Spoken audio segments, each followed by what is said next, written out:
From the Caribbean island of Puerto Rico, it's the Beyond Stuff Podcast. Your new space for pop culture discussions, movie reviews, and so much more. Here's your host, Brian Chevrolet. Hello, everybody, and once again, welcome to the Beyond Stop Podcast here on the Beyond Stop Podcast feed. Thank you so much for joining me today, and I'm joined today by the wonderful Adrian Lopez from CustomPopsPR Puerto Rico. How you doing, Adrian? I'm doing good. How are you? I'm doing well. You may not see my face because of the whole setup that I got ready. And for those who listen to audio, we are recording also a video edition of this podcast for the first time ever. And this will be available in a day later than the podcast edition. So you can go listen to our soothing voices and then see our pretty faces on the YouTube channel. Anyways, if you haven't yet, subscribe to the Beyond Stop Podcast feed at Spotify and in any place you listen to your podcast. Or you can just go to the YouTube channel and subscribe to the Beyond Stuff YouTube channel. Anyways, today we are here to talk about the Batman. And you guys did see my review of the Batman. You guys know what I think about the movie. But we're going to talk spoilers. And Adrian is the perfect guest for this because, Adrian, you're a comic connoisseur. Well, but Batman is not like your favorite character per se, right? Right. Like, I'm more of a Superman guy more than Batman. Mm-hmm. But, like, it's not to say that I don't like him. There are some stories that I really, really like. But as a, I don't know, like, the pop culture landscape saying, like, oh, he can beat everybody.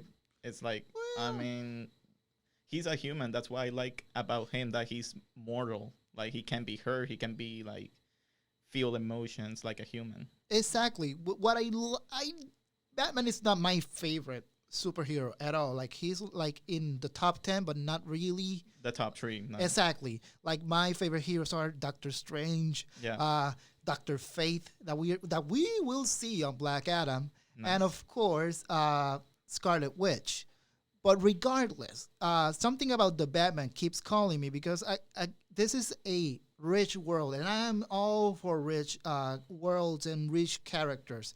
And the city of Gotham is a kind of world that is so fun to revisit and to see the many takes that we see, from the Tim Burton's version of Gotham City to Christopher Nolan's more realistic one. But we're talking about Matt Reeves' The Batman with Robert Pattinson. And this is what I love about Matt Reeves' version of Gotham City. Not only reminds me of the Arkham City games, because once I saw the city, how the lighting and the signs and everything, it really reminded me of a more darker version of the Arkham City, Arkham Knight series of video games. It also kind of reminded me of Infamous, a little dark series of video games. But I love that he didn't just specifically base himself on just one city in America. He just didn't go and went, oh, this is gonna be the New York of this DC universe. No, he took different parts of different cities and merged it into this great version of Gotham. And I think this is the best Gotham we've seen so far on screen. What do you think? Yeah, I completely agree. Like, from the moment the movie starts, like, I was invested, like, from the characters and the world. It was so well established and, like, telling you what's going on, like, who are these people. You're good to go. Like, you kind of go along with these characters, getting to know the world as it goes with each minute. That's why I enjoy it so much. And it's interesting that you say, like, yes, it reminds you of the Arkham games because it kind of looks like it on the big screen. But it also reminded, for me, I don't know if you read the Long Halloween comic. No, I haven't. That's my favorite Batman story. And the way they use color palettes in the comic and the storyline, it reminded me of that. Even though the movie is more dark, grays and stuff, the comic is more colorful. Which is a great use of colors. Yes. That's the thing that impressed me the most of the Batman, is the usage of the colors and the usage of darkness. Like, from the get-go, in the very first few minutes, when we get to be introduced to this version of the Batman, we start seeing how dark the night is on Gotham. And then we have a focus in the shadow parts of the city. and we see how the shadows themselves have a character. Yeah, installs fear upon people, whether they are the policemen or the criminals. Yeah. Whenever they see a dark corner in this version of Gotham City, there's fear in their hearts because Batman has started to establish himself upon this city. That's what I love. Like when you see the criminals' faces and see the bat signal, and they're like, "Nope, I'm out of here." It was so great because it is kind of like another origin story for Batman, but it's not the same one. We like Bruce Wayne's parents are dead and stuff. It's just like establishing Batman to the Gotham City world. Exactly. And it was great to see that the shadows now have a meaning in Gotham City. It's like, oh shit, like we gotta get out of here. And what I love about this is not the established Batman. This is a Batman that is fresh out of the oven. He's just starting to get into the year 2 of his career as the Batman. So of course we're gonna see a Bruce Wayne that is not exactly the playboy that we know, and we're gonna see a Batman that is just starting to learn his purpose in the city, because he's only there just to find out, like, to fight the criminals, but he's not there to give hope to people.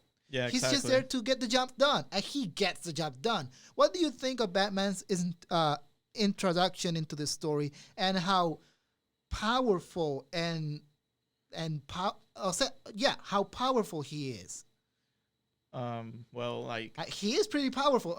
I mean, for a human, we see him fight and like hardcore. I don't want to get even near. I can hang out with Michael Keaton's Batman. I can have a conversation with Christian Bale's Batman. But with Ben Affleck and this version with Robert Pattinson, you don't want to talk with him. I will keep my space with those. Yeah. Like, because they hit hard. And the thing with Ben Affleck Batman, which is he's my favorite, but one of the things that I like about Batman, he doesn't really kill people. Exactly. But Ben Affleck, he just goes straight for the kill. Yep. This Batman, while he goes hardcore on the criminals, he doesn't kill them. He just installs fear. So the legend of the Batman just keeps growing and growing. So then the people start getting awareness that they should not be doing the bad things, and they should be careful of the Batman. And speaking of that, like, who would want to steal something in Gotham? You're gonna get fucked. Yeah. Like, why would people steal there? That's the thing. Exactly. I wouldn't even dare to even think of that, knowing there's some batshit crazy person running around the streets, knowing that he's gonna appear out of fucking nowhere and kick my ass and nearly kill me. I wouldn't do it. But the thing that I love the most about this version of the Batman, sometimes the one thing that I didn't like about Spider-Man 3, something that I did have worries in Spider-Man No Way Home, but again, they did it greatly, is the many characters that they start to introduce. Right? Like, it feels like each character has a purpose in the story. Like, it doesn't feel crowded. I feel like each character has a specific thing that they will eventually be revealed as it goes along. Because when I heard the casting, okay, we're going to have the Penguin, we're going to have Riddler. Falcone. Yeah, we have too many characters already. It's good enough with the Riddler and Catwoman. How are they going to manage each of their roles in this film? And they play their parts greatly in the story. Amazing, yeah. Like, I don't know if it was the direction or it was the actors being passionate about the movie too, but they showed up like to act, and they show like in the scenes like they were having a good time. Yes. Were you one of those people that had their doubts on Robert Pattinson's casting as the Batman before they even showed an image of Robert Pattinson, or were you cool with the casting of I was actually cool with it because, like, I haven't seen Robert Pattinson in other movies outside of the controversial, like, the Twilight saga that he was involved with, but people have told me, like, who has seen more of his movies that are more independent and more his own stuff, that he's a great actor. So I'm like, okay, cool, I'll see. And he completely was impressive. Yeah, one of the movies that I did see after he was announced. The Lighthouse? No, not The Lighthouse. I'm very careful with that movie because I hear crazy shit about that movie, and I am not good with horror films. which is the thing about this Batman. This is nearly a horror film, and I was scared. It scared the fuck out of me. It was very psychological and horror. Like I was scared through the movie. Like, what the fuck's gonna happen next? But I saw The Devil All the Time, which is a movie with Tom Holland in this film, and with Robert Pattinson. Yes, and he had a great role. A person you will hate. The character you will hate, but he played it so perfectly. When I saw that movie, I thought, yeah, the Batman is in good hands. Who the fuck cares about Twilight? I never cared about Twilight. Exactly. Like what is Twilight? Fuck that. But then we saw Zoe Kravitz as Catwoman, and I have to say it. She's my favorite Catwoman. Fuck everything else. Literally, she was great. And I don't think I've seen her in like other movies. This was my first time seeing her, and she completely knocked it out of the park. Yeah. I really enjoyed what she did with the character too, because it really feels like Batman Year One, Catwoman, Long Halloween. Yes. Combined together, and it's great. It's great, and she's just a beautiful woman just to look at when it comes to looks. But when she starts to act, she's there. Yeah, you can see the passion there. She goes toe to toe with Robert Pattinson and the guy playing, who I forget his name. Commissioner Gordon. Jeffrey Wright. Jeffrey Wright, but not the other, Falcone. Her scenes with Falcone, they were John great. Turturro. Yeah, John Turturro, fantastic. Yeah. Which is, again, I am not a big comic book reader, and I know the basics. Oh yeah, the parents of Bruce Wayne were killed, blah blah blah. But the twist and the story that was insane. Like insanely good. Yeah, I love that they show that maybe the Waynes weren't as heavenly good as we thought they would be. Like, there are stories that they tell, like, they messed up with the wrong people sometimes. Exactly. What is your favorite aspect of this movie, other than, you know, the direction or the acting? Did you like the music? Did you like... What else do you love about this movie? I love that it feels genuinely like a Batman story. Yes. Like, as in, like, the detective side. Like, he's the world's greatest detective. Like, most of the movies, they have the detective stuff, but it's mostly focused on action. Like, if you see Dark Knight or Batman Begins. And they focus on the Playboy side of things, too. Exactly, which is important, yes. But, like, the kinds of stories which The Long Halloween is a murder mystery story in the comic. And that's what I love. Like, he's a detective there. He's trying to piece together what's going on, who's killing these people on each holiday. And that was interesting. And I'm glad that they used that in the movie. Yes. And this is what I love about murder mysteries. Well, I like more lighthearted murder mysteries. There's a series on Hulu called Only Murders in the Building, which is fantastic. I heard of it. Selena Gomez, Martin Short, and Steve Martin, which is a comedy, but, you know, a murder mystery. There's also the Poirot series of books based on the Murder on the Orient Express. Most recently, Dead on the Nile. There's also Knives Out, which is fantastic. These are all murder mysteries that I love. But the thing about the some of these stories, you can almost see the twist coming. With this movie, I think of something. It kept me guessing because El Rata Helada. First thing I thought, oh, it's the Penguin. It's the Penguin. But no, it's not the Penguin. No. And how about Colin Farrell as the Penguin? Dude. Jesus Christ. Dude, he was insanely good. Like, yes. I don't know what he did to get into the role, because I think he was amazing. I think he hung out in New Jersey a little too much. But, like, he's unrecognizable. Like, he's unrecognizable. If you wouldn't have told me that he was Colin Farrell, I wouldn't believe it. I wouldn't have either, because, again, and this is a great, more realistic, better version of the Penguin, because whenever people think of the Penguin, Danny DeVito. Yeah, Danny DeVito, the cartoonish version of that character. Yeah. But then we have this version of the Penguin, the version that I see him, and it reminds me a little bit more of the Gotham Arkham and the Arkham video game series, because this is a more realistic Penguin. Yeah, he has the noses of Penguin, but that's about it. Uh-huh. He's a mob boss, and I think this is a great take. And he was funny as hell for a dark movie. He was funny, and funny in a good way. Like, it didn't completely took you out of the movie. It makes sense for this world. That's what I want to get to, because there are funny moments. Like, they're not all over the place, and they're not like they're not like Marvel comedy because Exactly, it's a different kind of comedy. exactly there's running gags in this movie that works for the type of movie that it is. Like the twins getting beat up by Batman, we see them get beat when they open the door. We see them beat up and just look at Bruce Wayne like weirdly.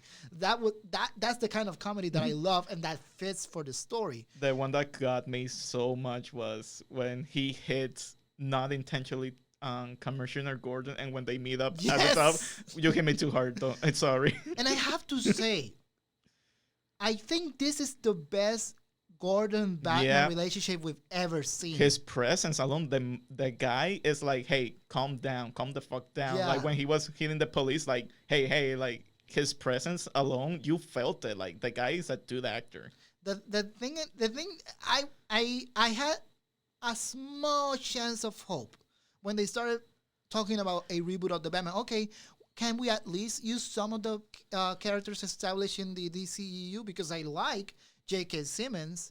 Yeah. But then they say, no, this is going to be a complete new version. And when they cast Jeffrey Gordon, oh, yeah, they're definitely doing a new version. But I didn't mind. He was my favorite. Like, James Gordon in this one, I really love it because he has a presence. He just loves it. And he knows how to interact with the Batman. Yeah. He doesn't go... and impose his presence. He goes like a friend, you know. Hey, calm down. Let's talk this out.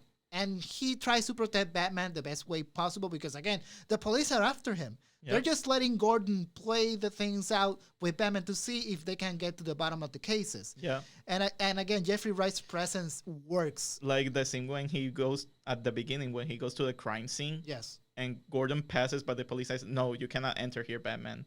And he's like, let him in.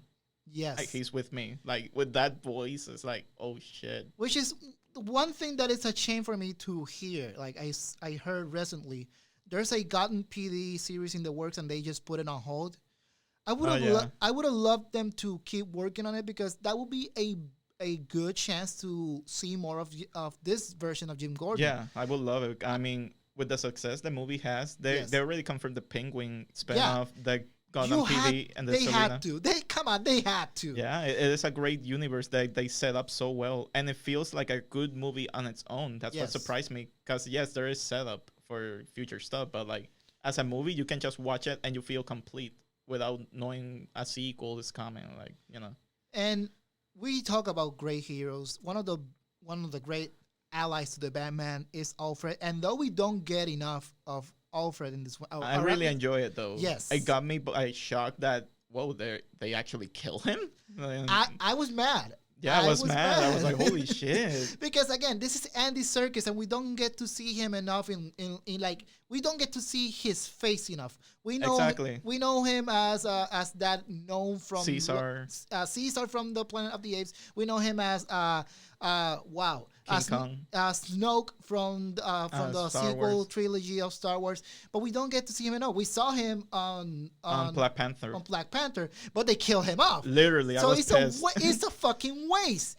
What are you doing, Marvel? What the fuck? But then we get to see him as Alfred, as an Alfred that is battle worn, because he seems like he's seen some shit. Yeah, that's a version from the comics. Like he was more like, I don't give a shit about like if you think I'm too much of a parent to you, I'm protecting you. Yes. Like, he's like, I'm trying to protect you, Bruce. That type of thing. I wanted to slap Bruce in the face when he said, "Oh, you're not my father. You piece of shit." And then when the reveal of like Alfred was hiding from him that his parents did some shady stuff, that talk was really, really powerful. Like, yes. It was so emotional with the acting of Andy Serkis. And I'm glad that they didn't kill him off, because I want to see more of this Alfred and how their relationship starts to open up. Yeah. And to see Alfred taking a more productive role in this version of the Batman. Yep. Let's go to the Riddler. The Riddler, dude. Jesus. Listen, the one version that I think of the Riddler is Jim Carrey, and we but it was more over the top, goofy one. Yeah, and we both love him. We both love that. I mean, it's Jim Carrey's performance that's entertaining, but as a character of the Riddler, it's like we want a more psychological, like smart version. The thing, because there was debate. Oh, this movie should have been rated R. When they show Riddler's first kill, it was terrifying, though. Yes, Or like PG-13. I saw that. Why isn't this rated R? What the fuck? And we see him just looking at the family, looking how they're interacting. You would think a normal person will look at that and say, "Okay, I will not do this." No, the motherfucker just carries out. Mm-hmm. And Paul Dano, Jesus Christ! I don't know if I've seen any other stuff. I haven't seen him in anything at all. No? There's a movie that he did that he was Oscar nominated, but I'm not an Oscar guy. Fuck that. But then I saw him on this movie. Yeah, like Holy shit! like my favorite scene with him was in the Arkham Asylum cell. Yes. Him just talking with Batman. He tells him Bruce Wayne like, "Oh shit, he knows." I was terrified. That scene was so good. I was on my edge of my seat. Like, holy shit! I was like, Jesus Christ, this motherfucker is way too smart. Bruce, you should have just killed him. And the face, you can see like Robert Pattinson's face in that scene. Yes. He's terrified. That's what I love about Robert Pattinson. Just his expressions. One may think, oh, he looks a little too emo, but just seeing into his eyes, how the eyes, yeah. You know what he's feeling on those moments, like when they're in the funeral, when he sees the kid alone. Yeah. Yes, you know what he's feeling. He's connecting with that kid, and then we see him getting a little worried because he starts mentioning Bruce Wayne, the Riddler, and oh shit, this motherfucker is getting too close to the truth. And again, credits due to Paul Dano for bringing such a terrifying take on the Riddler. I was questioning it because again, the one thing that I know about the Riddler, the question marks somewhere.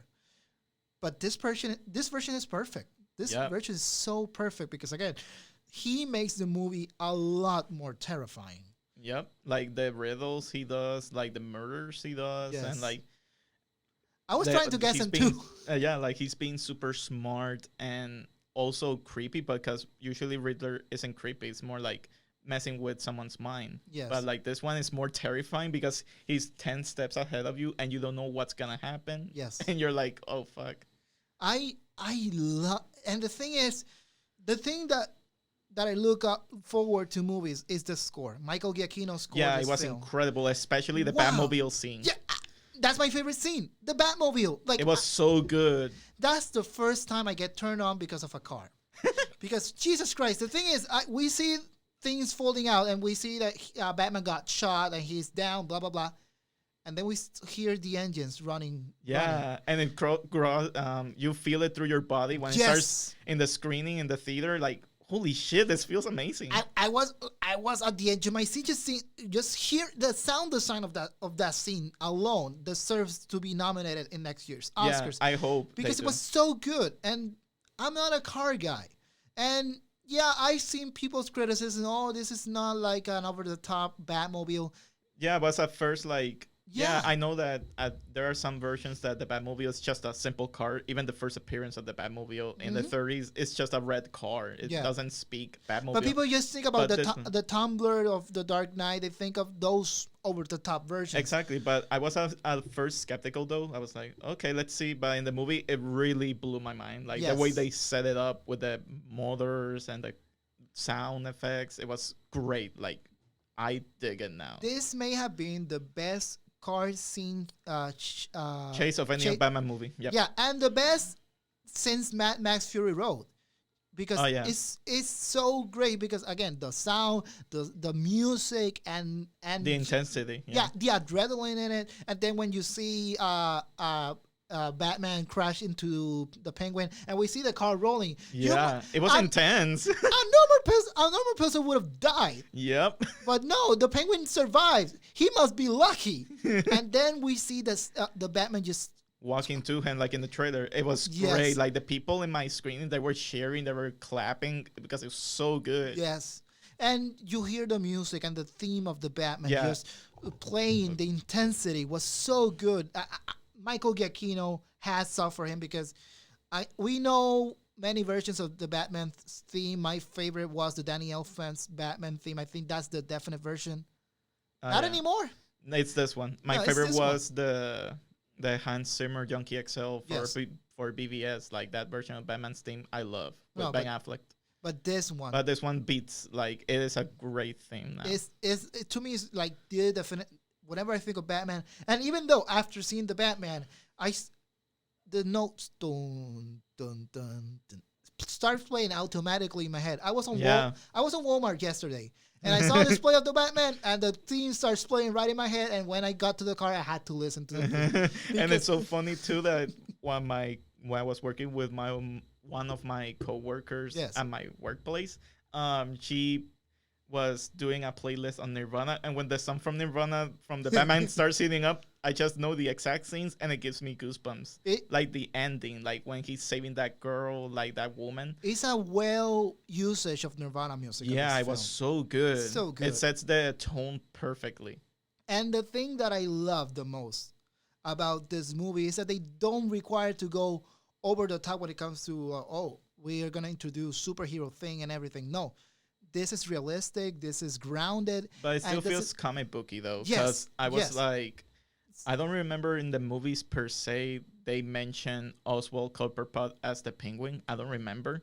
Yeah. Because they want to go more realistic, quote unquote. Yeah. But I loved I don't know if it was the director's idea or the actor's idea, that when they are interrogating him with the lo de Alada, like Rata Alada. Yeah. And they just leave him there, and he's walking like a fucking penguin. I was laughing like, thank you. This is a comic book movie. I've embraced the silliness. Again, this silliness when in this type of movie, because it shouldn't have worked, but it worked. It works. I love it. He was walking like a penguin. Like, oh my God, they actually did it. The more I think about this movie, the more I think 5 to 5 is good enough for this film, because to me, it's a great Batman film. It's a great character study of how the Batman starts to become the signal of hope to Gotham, because he's not hopeful. No. And he doesn't give hope to people. And then we go to see his transition to, okay, I need to become more than just a symbol of fear. I need to become a symbol of hope for the people too. Yeah. Because the scene where he just carrying a woman to the helicopter. Yeah, that scene was so powerful. Yes. I loved it. And I hated, I hated to wait to see if there was like a post-credit scene. I love that this just doesn't go to like just the typical Marvel direction. No, they already gave you the post-credit scene in the movie. Exactly, and they set things up about for continuation in the movie. You don't need anything else. Which, in that point, when we see the Riddler in Arkham, he has a partner beside him. Yeah. And we hear Barry Keoghan's voice, and he says a riddle, a thing about a clown. He's the Joker, right? I'm pretty sure that's the Joker. Yeah. But I'm hoping that they use other like villains, because we already have Jokers. Like, we have way too many Jokers. Like I want like a Poison Ivy or like Bane or like Mr. Freeze. Mr. Freeze. I want to see a new version of Mr. Freeze. A more realistic version of Mr. Freeze. I saw Barry Keoghan in I think he was in not in Tenet, on the movie before.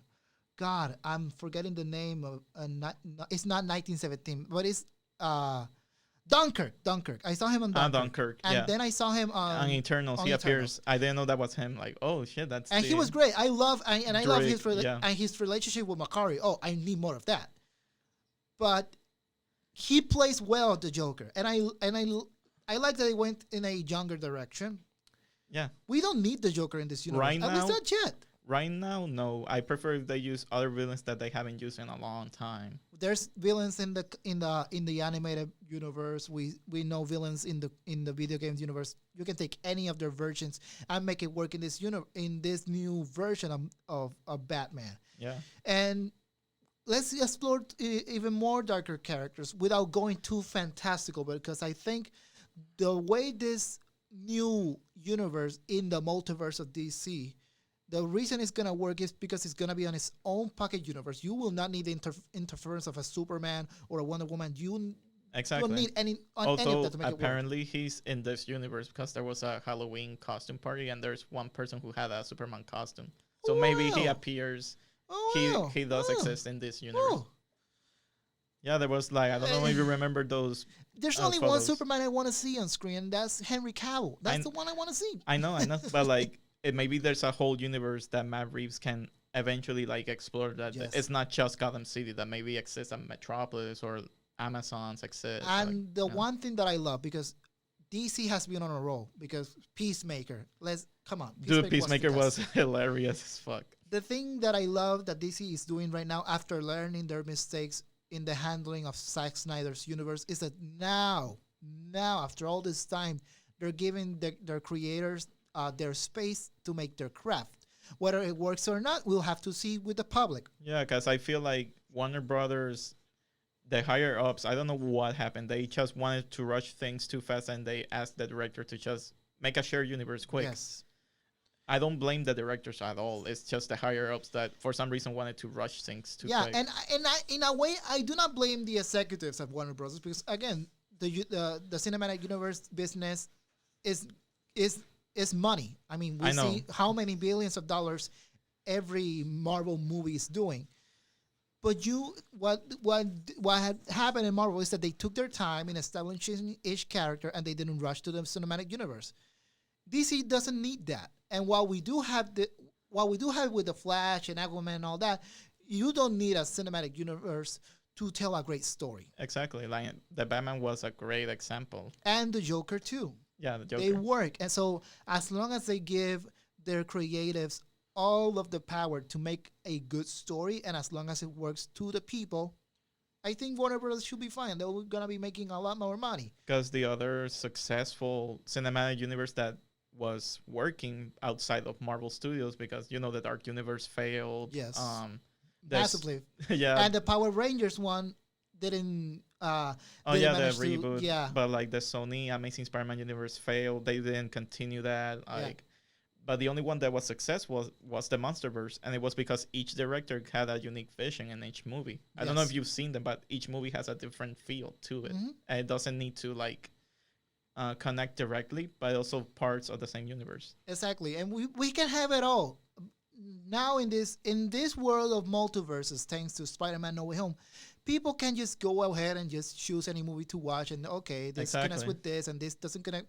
There's not one, unless a lot more casual people may be a little bit confused. But whenever a movie does its job of telling the story first and then just starting to connect the dots, like Spider-Man did, there could be people that haven't seen the Tobey Maguire Spider-Man or the Andrew Garfield ones. Yeah, breaking news. There's people that don't watch comic book movies at all. But, they make the story work so they can get introduced to these movies, and then they find out, oh, there's movies of them. We can go back. Yeah, that was great. They can do the same thing with DC. We can make our cinematic universe now that we have the Flash and Aquaman and Wonder Woman. We can keep going with that. And Peacemaker. Happily, there's going to be a season 2. Yeah. While having our grounded stories like the Joker, the Batman, and whatever they plan next, like the Penguin series and whatever Batman sequel they do, because they must do a sequel. Yeah, they should.